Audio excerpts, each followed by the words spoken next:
ngayong araw ay gagawa tayo ngayon ng langka jam. So yung jackfruit jam, pampalaman sa ating mga pandesal o tinapay. So syempre una, hiwa-hiwain natin yung hinog na langka. Okay?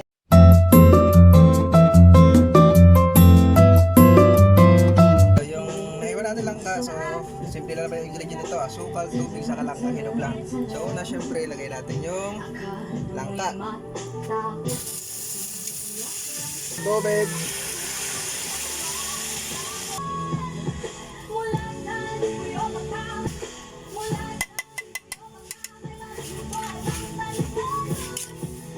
Hintayin muna natin siyang kumulo. Ayan, kumukulo na siya. Hintayin na lang natin siyang lumapot. Ayan guys. Malapot na siya.